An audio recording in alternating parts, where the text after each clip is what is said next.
No, you're ready. Okay, so our presentation is on the psychological insight into modern American politics.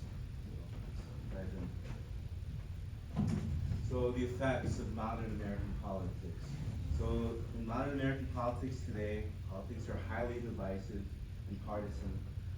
Politicians and even followers of politicians can't be civil with one another, and even for the well-being of their own constituents.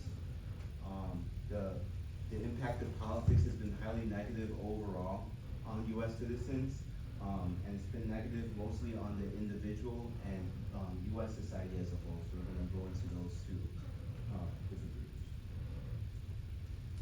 So the impact on the individual and society.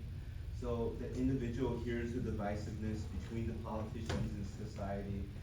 They might start feeling anxious and feelings of anxiousness.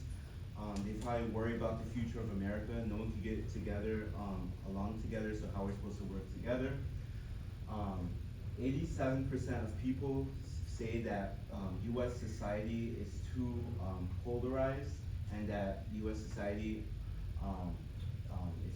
is threatening our lives. So 87, keep in mind, 87% of Americans are saying that U.S. society is too polarized. However, 80% of Americans believe that elected officials from the other political party are threatening their way of life. So it's kind of ironic that they say it's too polarized, that they themselves are polarized. They think 80% of Americans believe that elected officials from other parties are threatening America's way of life. They present a clear and present danger to American society. That's from the New York Post. People are also becoming hateful and highly polemical and partisan toward one another.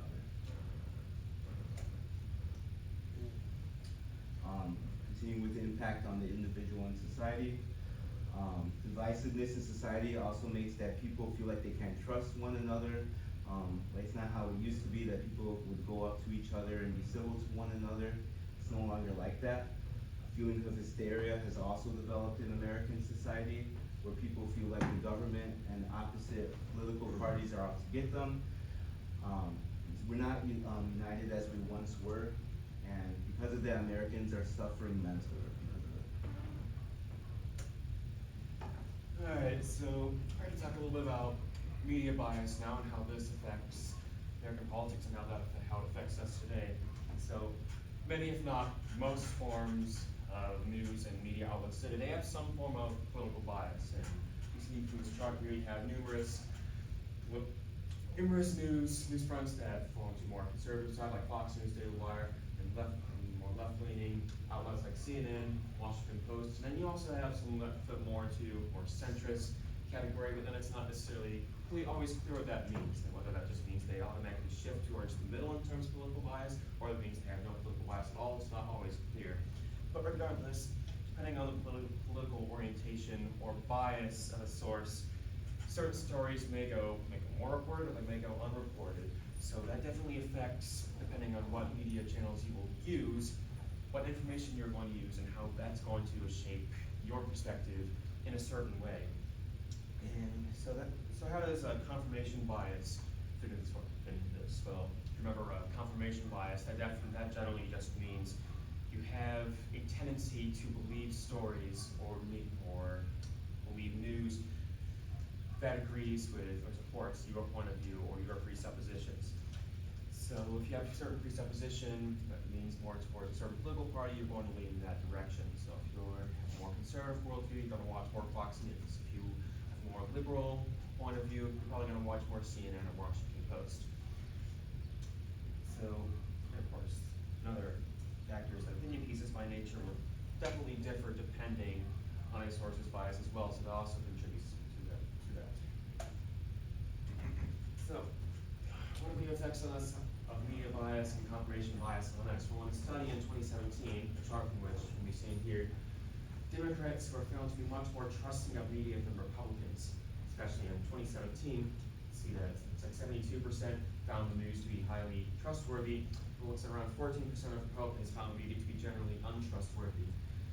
And study cited speculated that part of this is attributed to the possibility that Democrats possibly saw the media at that time as sort of a watchdog over President Trump, whether or not you agree with that, it could potentially help to explain why that was, but nonetheless, it could explain, oh, it's what they wanted to hear, it's what certain people wanted to hear, so certain groups of people found it to be more trustworthy.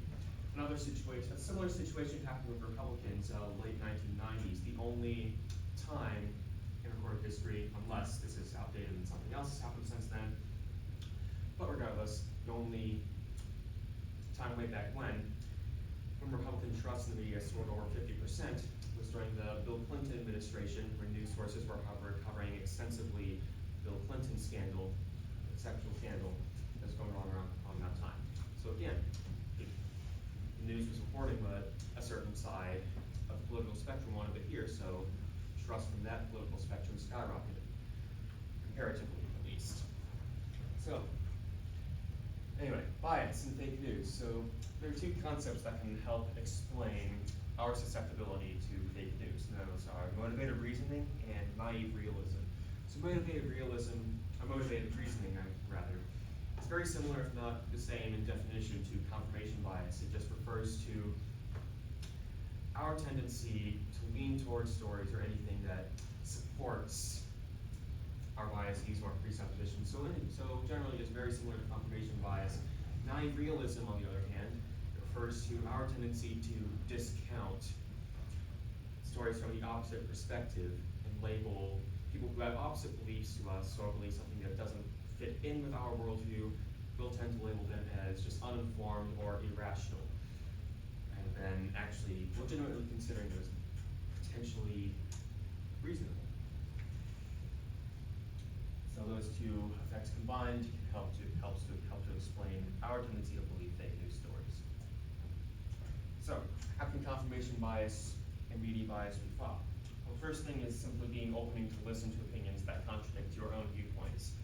So if someone has more liberal point of view or conservative point of view, depending on your own political leaning, just be willing to accept the fact that some of the beliefs might not be 100% correct, or just be open to listening to them and considering them as if they're actually valid. Just be more open to doing those sort of things. Also, one thing way you can do this is to seek out media stories and opinions that are biased against yours. So, if you believe more conservative, you read a CNN article once in a while. Even if you don't believe it, it'll be good. Think about it as being good for you in the long run, as being more able to understand their point of view. And if you just end up debunking it, it's still gonna be good for you in the end. Just being aware of your own bias is also helpful in this regard as well. Since when being aware of your own bias, you tend to not fall for them so easily. You tend not to fall so much for confirmation bias and naive realism. Being willing to admit the legitimacy of another statement is especially effective against naive realism. Okay, so I'm going to talk about the household environment's impact on your political beliefs or political views. The environment you are raised in has a big impact on it. Per se, I know many of you have been coming up and have never really known or had your own political belief or political views, so you tend to go with what your parents are believing in, and that kind of comes from just a sense of comfort. And just like any other habit you form in a household, political views are no different. So the way you make your bed or the way you greet people, it's the same thing when it comes to political views. You tend to just identify with what benefits you or what suits your family, because growing up you have no sense of what politics really are. So it's very impressionable in a household environment. Experiences growing up and values may change your political views in the future. You may be able to have a belief or value for yourself instead of having to identify the way your parents are, but that's not really common nowadays. Nowadays people don't really give it a second thought, and they just, I grew up Democrat, so I'm just gonna stay Democrat, or vice versa for Republicans. So it's just always this idea of comfortability when it comes to your political views, and in rare cases, your experiences may change that, or anything that may benefit you. Family influences on political beliefs. As I said before, people usually identify with what is comfortable with them.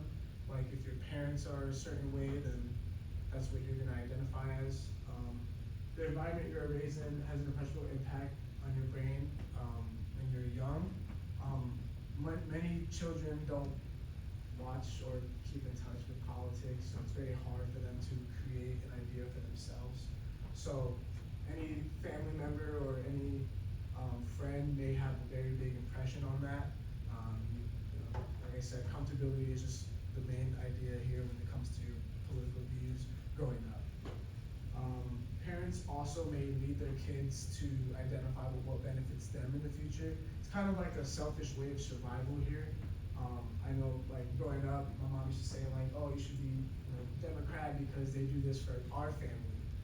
So the same thing for like union workers. Union workers tend to tell their kids to vote for what helps the union so that it helps them in the long run. And, when you're growing up, you don't really give it a second thought, so it just ultimately benefits your parents in the future. Your political views or beliefs may change as you grow up or you have real world experiences. When kids mature and fan out, their political views shift based on maybe their jobs that they are in or the situation that they are engulfed in. Maybe you're financially struggling or you're financially stable, and ultimately that may alter the way you vote and the way you choose what president to be in power. And then everyone has a selfishness in nature. It's more like a survival tactic. So, like I said, if you're struggling financially or you're striving financially, in a term of survival, you're just gonna vote for a way that you can either benefit your financial situation or, keep your financial situation at an even point. If you vote for the party that benefits you the most, then you win. This is a point of competition. A lot of people, like my partner said, are very diversified when it comes to their political views, just because they feel like competition is a big point. I know when people vote and their president wins or their senator wins, they feel like a sense of accomplishment because they're like, I had a part in that president or senator being in office. So it's more like a competition-based view on your political beliefs, and that's what happens when you have the power to change something. Excellent job. Wait, quick question. No, oh, yeah. Anybody have any questions? In your research, did you come across anything to kind of show what the catalyst was to why politics in recent years became so polarized or extreme? I don't remember a lot of details, but I remember one article, I think. Or just even- Psychology behind fake news article Okay. attributes it partially to an element of tribalism. Like people can become so identified with one political extreme that it becomes like incredibly difficult for them to even sympathize with the other end. Media outlets have also become very extreme when it comes to like political ads. Like a lot of times political ads come to defame or like defamation cases stem from different political ads because they're very like sensitive and insensitive, and they're very like attacking to the other party. So that's why some people feel like if their side's not winning, then they fear for America's future because the way political ads are, it's just so like violent. Yeah.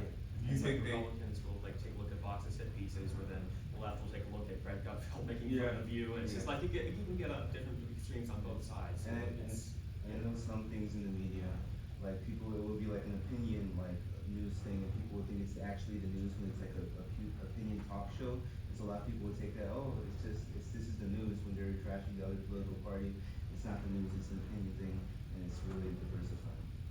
Okay, so you're saying news has kind of shifted from verifiable sources to more opinion-based. Yeah, it's very versus- opinion-based most of the time. Yeah. And the other thing is that maybe the media companies have found it to be more profitable, Oh, to very. be more extreme, Yeah. as opposed to be more centric. Mhm. Yeah. Yeah. The Inter-century. It used to be like, news is always like, news outlets have always wanted to like find the sensational stories, so they can attract viewers, readers, and so they can get their money's worth, I suppose. And it used to be, you'd get stories like, oh, there was a violent crime nearby, that's a sensational story, we're gonna report on that. Nowadays, it seems to be all centered around politics. Oh, we're gonna decide what our audience is, and we're going to appeal to that audience, or whatever agenda we might have as a news station. If we have one, we're just gonna focus on that instead. Everything's more dramatic. People tend to want to follow up on the drama. They feel a sensation when they get to know like the latest news.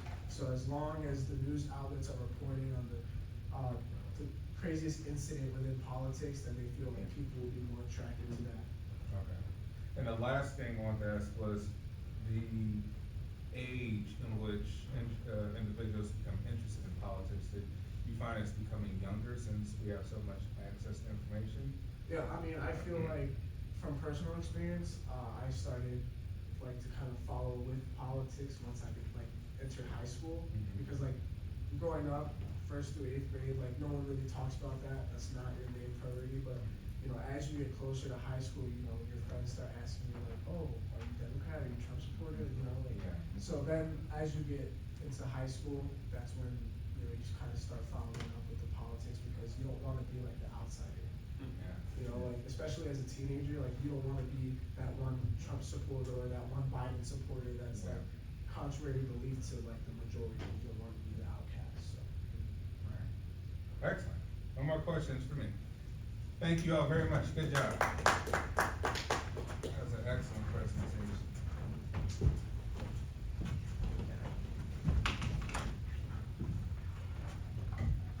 Yeah, really good research you have, and just the way that your presentation flowed, I like that a lot.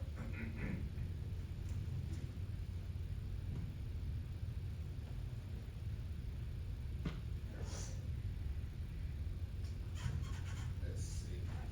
All right, before we start psychological disorders, to touch on a few things that the group has presented. Bless you.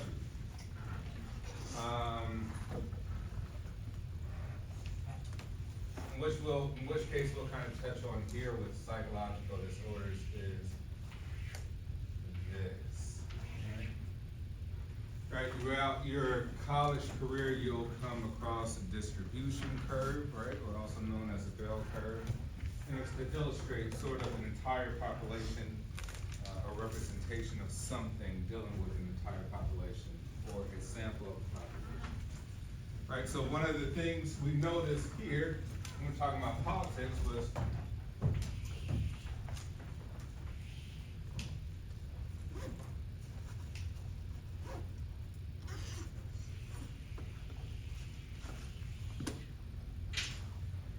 so let's say previously politics had a normal distribution, right?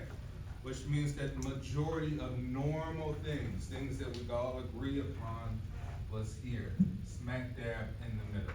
Right? This would be a normal distribution, with the extremes being on the tail end. Right? We say the extremes are very small in the normal distribution, right? Extremes are not much. Things have shifted, as the group stated, and now we see more of this. Right? The extremes have taken over, and the people in the center are less. This will relate to psychological disorders, so we can try to get a simple way of thinking about what a disorder is. Now, going back to the group, I wanted to make a couple comments. They mentioned some really awesome things. One of them is biases. And you have to think, well, if society has shifted to that bottom curve, there has to be a reason for it, right? We're not all robots. We have independent thought. That means somewhere in our upbringing, we were reinforced to maybe have a predisposition to become extreme, right? So you say, well, what happened before the media or society tried to govern or navigate us to become extreme? We had to have some sort of sensitivity to even agree with it, right? So it goes to show you like, hey, prejudice, biases, this stuff already existed. Now it's just probably overexposed. We already had the picture, now we're looking at the exposure of the picture itself, right? Which in some case you say, well, this is good. Why is this good? This may be more honest than the previous times. Previous times may have had the mask, right? The pretentious nature of trying to be part of a group when really when you go back home and you're in the comfort of the people who are in your culture, your race, your religious background, whatever, you have totally different opinion than what you would have out in the public world. Right now, people feel more apt to be honest in the public, right? Even if it's very hard honesties that they have. So yeah, biases was one you really hit the nail on. And there were a couple others as well too. I would say social media has a huge impact in that. The other part is, I think we touched on one of the other chapters, with social identity. So you mentioned like, hey, we want to be part of a group. Right? Once again, we all want to have membership in something. It defines who we are as an individual person. I'm Republican, I'm Democrat, I'm Catholic, I'm not, I'm atheist, I'm this, right? I'm black, I'm white, I'm this. We all want to have some sort of self-identity because we think it brings us some sort of value in the social context, right? Which means by nature we're all competing in some way. Because why would we need the social value in the first place? We're social animals, therefore we have a hierarchy to try to compete with one another and move, rank, and agree upon. Remember I said before, the basic nature of things, Freud has some things right. At the basic, just the carnal nature of it, right? And he says mostly sex and aggression and things like that, which means competition. Which means if all the men in this room, we were all trapped on a desert island together, right? With all the females, eventually we will all link up. Maybe two of us will group to fight the other two. We would kill you guys, and then maybe after that we'll try to kill you, you'll kill us, right? Why? So we could possibly have all the women. That's what Freud would say would typically happen. At a nature point of view, irregardless of political structures and technology and anything else, if we're trapped on the desert island. So think of that, how that's translated once you place that into society, right? We do become extremely tribal and compete and want to destroy one another for our own self-interest. So self-preservation is key at the natural level, and tribalism is key at the natural level. We're all going to subscribe to our cultures, our racial identities, our religious affiliations, and those are going to hold sway probably for the rest of our entire lives, right? Unless, like you stated over here, that one was to start entertaining other thoughts, contrary to one's own belief. We talked about that confirmation bias, like, well, you reinforce confirmation bias by looking up more things that just subscribe to what you pre-existing beliefs, right? Maybe you become a little bit more independent or a little bit more gray, I would say. You start looking at information that contrary. You say you have a religious belief, but I may ask you, have you looked at any other religious text? I can't, it's a sin. You can look at it. All right, well, you're probably limiting yourself in some point of view, right? Because you may say 8 billion people around the world, thousands of religious beliefs, millions of ancient documents related to anything. It's probably good if you get the whole picture. The last part I would say is the whole picture, right? Life is not a straight line, life is this, the yin and yang, which means the whole picture makes the whole person, right? Carl Jung says, for men, our anxiety through life, for men, is that we don't tap into the feminine aspect of the whole self, that we extremely become proportionally too masculine, and we disregard, ignore, and even entertain any feminine attributes. But as a whole individual human being, we are essentially both, right? Because we come from both. And the same will go for females. It's saying females may suffer through anxiety or issues or disorders through life because they completely disregard masculine aspects, right? And these are governed by society, the way gender roles, shaping, all the stuff. But the way you have to think of it about to make a person whole, the aspect of your emotions, your behavior, how you think, you have to encompass the totality of your existence. Not just the one that's predisposed to say, I have to only focus on this. All right, so for men, we'll say, hey, we suffer emotional issues. Why? We can't cry. It's a sign of weakness, right? Sign of weakness. Try not to be too emotional. If you're emotional, bottle it up. Go hide somewhere. Only person know that you're emotional is the bartender, where you go get drunk every night or something.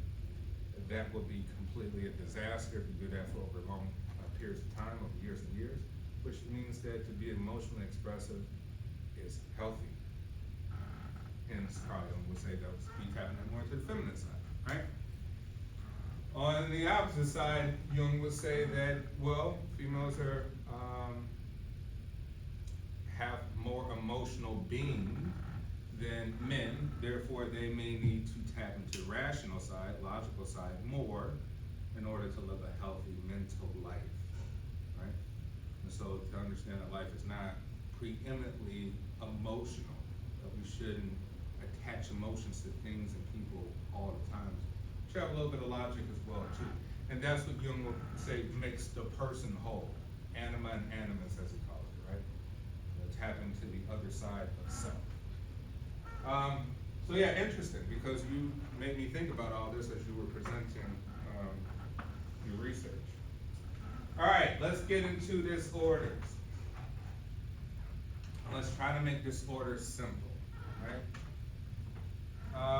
So obviously, I think this all leads up to this chapter, right? I think for the main part is, hey, we know people who are suffering from things. In all honesty, we are all suffering from things. There's no mistake about it, right? Some of us have a little bit more disorder than others in different areas, right?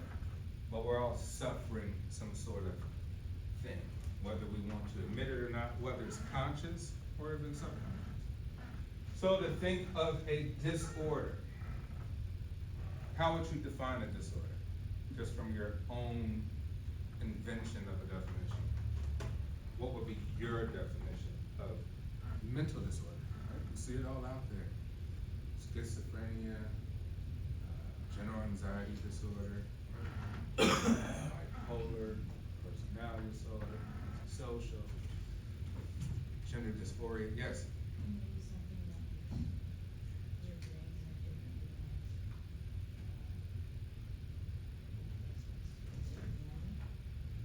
Okay, so you say your brain work, the mechanism of your brain work differently. Maybe your cognition, your thinking,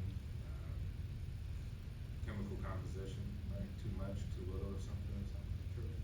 All right, excellent. Anyone else could give a simple, classic definition? Like, what do you think when you hear disorder? Like, what's some of the first things that pop into your mind when people are like, oh man, that person, they're suffering. Mom is suffering from this. Right? Uncle Rico has been diagnosed as antisocial personality disorder. Yes. Like something for mom. Not like you're like, if somebody has a disorder, like, kind of just assume like something's wrong. Maybe something's wrong with them. That makes sense. It's not like it could be like somebody could be anti-social, like you just said, and like to you they could be fine. You know what I mean? But then like you see them out in public, and then you just get really picked up, and you're like, oh wow. All right, so I mean, what you're saying is something's wrong, in which maybe we could describe and say, this is abnormal, Yeah. right? So what would a disorder look like in this classroom? Let's say this classroom is society. What would any disorder look like in this classroom?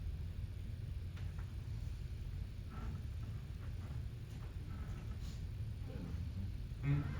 Somebody just be abnormal because like it's such a small class. So you would say something that is disturbing to the classroom, right? Let's say someone shout out every 6 minutes, somebody shouted out something. You're like, man, that's pretty weird. That is not normal. We had a normal thing going on for all this time. Now this has been the first thing. So in order to think about disorder, here's the first thing. It's disturbing, right? It's disturbing to who? It's disturbing to other people, or it's either disturbing to yourself, right? So you say, I am disturbed by myself. In what way? Well, no, I can't sleep. I have a lot of different thoughts. I say crazy stuff out the blue. I do all sorts of bodily movements, et cetera, et cetera. So we would say it's disturbing and it's stressful, right? It's stressful just means, go back to that homeostasis. We say the human body has a balance when you first come out. It has that 0 point. Anything that goes below or above that, we would say is out of order. So to think about disorder, we would say something that's outside the normal distribution. So here's a disorder. Right? We say all of this is normal.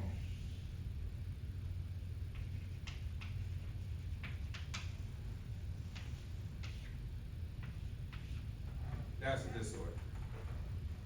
And it just means in a normal distribution of phenomena within a society, within a person, something that deviates from the normal distribution and activities of human life, right?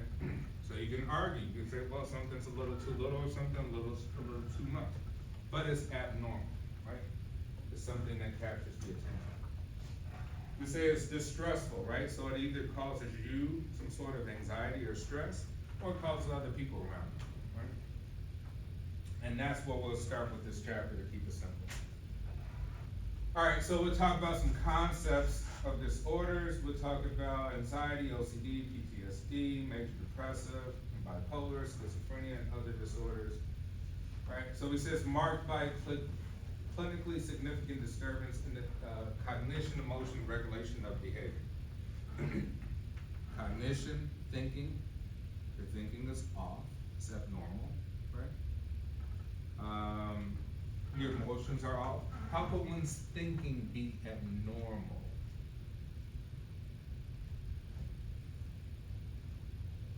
We'd be like, well, there's a fine line, right? Maybe Elon Musk thinks abnormal, but definitely contribute positively.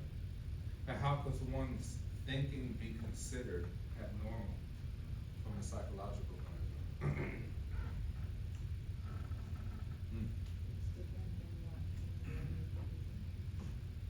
True, it could be different than what the majority of people think, right? Well, there's a little controversy, right? Just because you think this way don't think it's wrong, right?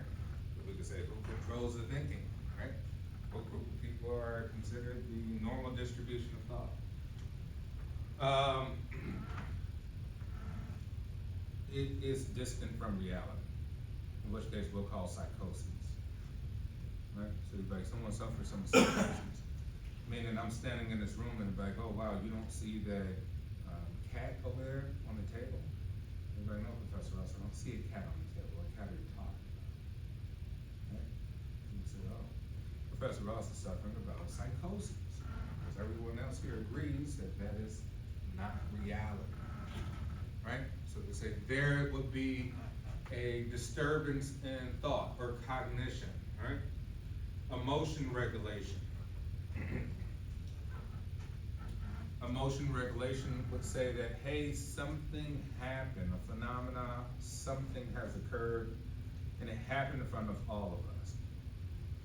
Now we're all going to respond differently to it, right? Let's say we watched a video of a spider and an ant battling, and eventually the spider kills the ant in its web and eats it. And I say, hey, we gotta all watch this video, right? Most of us could get through it. Somebody else might scream and run out the room. And we're like, why would that person scream out? We're like, well, there's some abnormal behavior there, right? Abnormal in the sense that what? Or emotions were triggered based on some complex thinking. one that say, hey, this video's from 20 years ago. Has no dictate on today, or even the future for that matter, right? So it would lead to some sort of irrational thinking that draws the emotion to say, I need to feel this way about this particular thing, which is irrational, right? It has no bearing on you whatsoever in some way. But you perceive it to have a bearing on you, and it impacts your emotion, right? And then your behavior, right? So when it manifests itself. Once again, we're all suffering from things, all of us. We all may have crazy thoughts, perversions that we don't tell people about, right? Ideas, maybe we do contemplate all sorts of weird things, but we have the right to keep it in our skull, in our mind. No one should be able to read our minds, right? But once it manifests itself out into behavior, then we say, well, these actions are something that we all have to deal with in some manner, right? We have to take accountability for these actions. So if they manifest itself out in behavior, your irrationality leads to you harming others, like I say, causing others distress, right? In this classroom, if somebody were to scream out, we beg, this is not a good learning environment, you're harming everyone else. Or you may potentially be harming yourself and say, hey, I think this person may hurt themselves, or they're causing themselves slowly to deteriorate. Like giving themselves stress, maybe they'll stop eating, maybe they'll eat unhealthy, maybe they'll just live a completely unhealthy lifestyle, abuse substances, what have you, right? So those behaviors could be attributed to a disorder. Dysfunctional and maladaptive, right? Dysfunctional. We say, hey, you have to function in our society. If you want to move ahead and progress, you have to have the ability to function. Have the ability to function in this room, in the school, when you go to work, when you go home. If you're not able to function, your entire well-being suffers, and maladaptive and dysfunction has to deal with that. You're not able to adapt to society and do the things that most of us are doing, so you cause these disturbances, and you're gonna suffer from it, right? All right, so the Bible of medical disorder, mental disorders, right? It's called the Diagnostic Statistical Manual, the DSM. Anyone ever heard of the DSM? No? DSM? All right, so this is the Bible. So if you want to say, hey, I want to know and I want to diagnose or evaluate someone to see what is the criteria for schizophrenia. Hey, am I bipolar, right? Am I suffering from anxiety? Why am I having panic attacks? You could go to the DSM, the Diagnostic Statistical Manual, which is in its 5th edition right now, and you could look up that disorder, right? Get out, you look it up, you say, wow, okay, mild, moderate, severe forms of something, right? Maybe you are suffering from something, or maybe someone you know is suffering from something. You say, and what form are they suffering from? Well, like you would kind of with any other medical issue, you could say, I have a mild case of this, I have a moderate case of this, or I have a severe case of this, right? The same will be attributed to your disorder. But you say, wait, how do we evaluate? Well, we say there's a whole list of criteria, and you have to meet a certain amount of them. So you've got, hey, I got close, but I didn't meet the extra 2 needed. And your psychiatrist or psychologist say, hey, you don't meet the criteria, you fell too short, right? We had a list of maybe 8 to 10 things that from our research, right, shows that person who's actually suffering from this disorder has, you get 4 of them, right? But you don't actually hit the mark, right? Which means that, hey, maybe we just keep an eye on you, keep evaluating you, but for right now, you seem to be okay. You're still able to function in society, at home, at work, you pay your bills, you go to school, et cetera, you're fine. But if you do, then we prefer to evaluate to see what degree you have in it, mild, moderate, severe, and what else could be attributed to it, right? Attributions could say, hey, the mind impacts the body, the physical body. The physical body impacts the mind, which we call somatic symptoms. So you can say, hey, Professor Ross, you think I'm having a heart attack right now, right? Really interesting, yeah. Okay, I'm having a heart attack. think I have a heart attack. All right, interesting, you think you're having a heart attack right now. I'm like, why do you think that? I don't know, I'm just extremely stressed out, all this stuff happened, I'm just crazy. Okay, let's hook up, do an EKG. We hook up EKG, heart's completely normal. Right?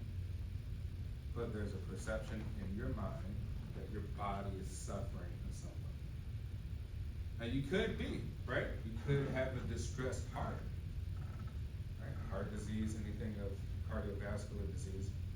And now we say, hey, you suffering from this somatic thing, this bodily thing, this physiological thing, impact your day to day. Like, yes, it makes me extremely depressed. All I think about is my life potentially ending at any moment. I think about my mom, my dad leaving them, what mortality is, have a fixation. Interesting, right? So your disease or whatever you're suffering from can impact your mind and cause it. So it works both ways. What time is it? 46. 47, okay. It works both ways, right? The body can impact the mind can impact the body. All right, so here they just kind of give a history of it, right? So before in the early 1900s, we used to have asylums. Typically, people had mental disorders. We didn't have scientific research about it at that time, right? I guess we were more still kind of have the perception that once you're broke, you can't be fixed, right? It's almost like just a broken machine. We're like, hey, we toss that machine away, get it out of society. We want society to thrive. And so if you were suffering with any sort of disorder in the early days, typically you're put in an asylum, right? Or some sort of building.